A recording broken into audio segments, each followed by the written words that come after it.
Also on Global, what is it like to live and work in the United States but come from abroad? The murder in Kansas of a young Indian engineer has sent shockwaves through the Indian-American community. We're live in Delhi. And we talk to the rapper MIA. She pulls no punches, she's never far from controversy. She's on the programme. This is Global.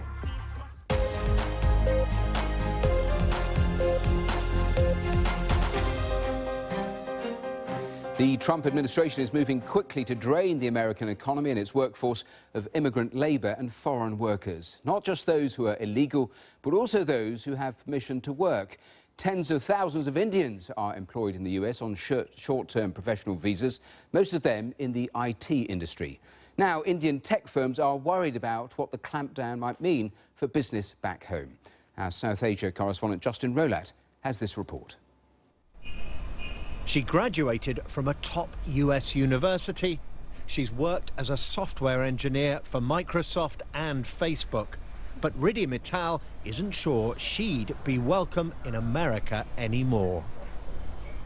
Can't believe engineers like me are being pushed out of the US today.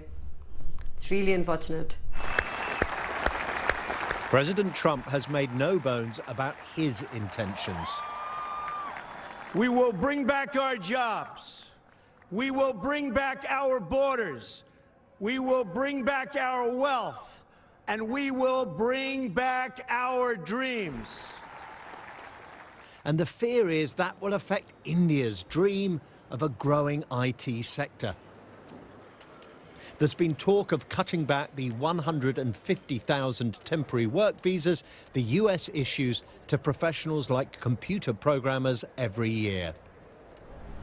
India is overwhelmingly the biggest beneficiary of those visas. It gets 70% of the total, a key reason why the Indian IT sector is now worth $150 billion a year. That is almost 10% of India's entire GDP.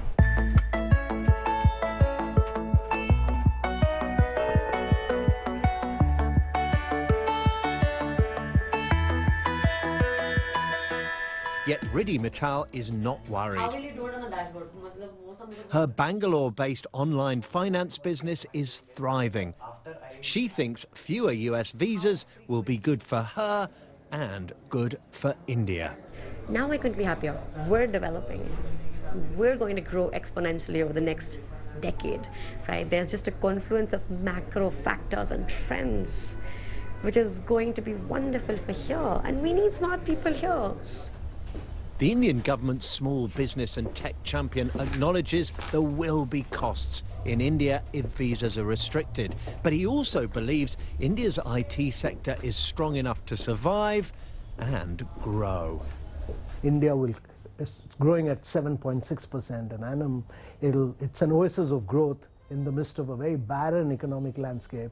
But when these people come here, India will probably start growing at 9 to 10% per annum. So no issue at all.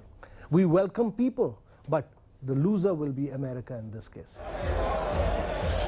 India increasingly offers all the amenities of California, including craft ale. That makes it more likely that a visa clampdown will backfire. Indian IT professionals who return are more likely to stay and to develop businesses that will compete with US companies. Justin Rolat, BBC News, Bangalore. Well, let's talk a little more about that issue and also the death of that Indian engineer in Kansas. Justin is back from Bangalore. He's now in Delhi live for us. And Justin, how much prominence is that story from Kansas actually getting? How concerned are people there? People are worried about the shooting in Kansas. I mean, Kansas. It's been a huge story here. I mean, tens of thousands of Indians, as we heard there, work in America on these temporary work visas. It's something hundreds of thousands of more aspire to do because of the income you can earn in America. So it's really shaken people, and it's been interpreted here as a signal that America's becoming increasingly intolerant to its large Indian minority. And obviously that's something that's caused a great deal of upset here in India. It's also being investigated as a hate crime in America. Let's turn to that other issue that you were concentrating there in that piece, the visa program being squeezed. They're clearly worried about that, but is there anything they actually can do about it?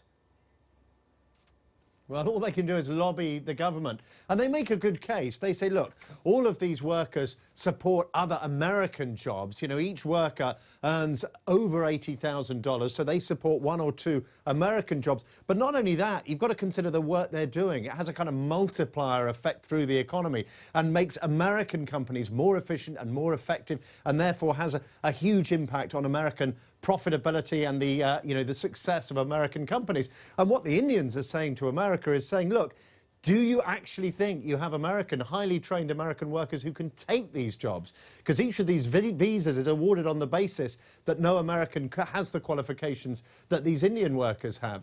So what they're saying is, listen, can you really do without it? But you heard there the counter-argument, the other argument the Indians are making is, listen, if we get all those talented people back, there's going to be an impact on the effectiveness of Indian businesses. And there was it's attributed to Bill Gates. I couldn't establish whether he'd actually said it, but it's alleged that he once said there's a very good reason why we should let Indian engineers into America. That's because if we don't, the next Microsoft will be Indian. And that is one of the arguments that India's making to America. Beware, those talented people could be very effective here in India.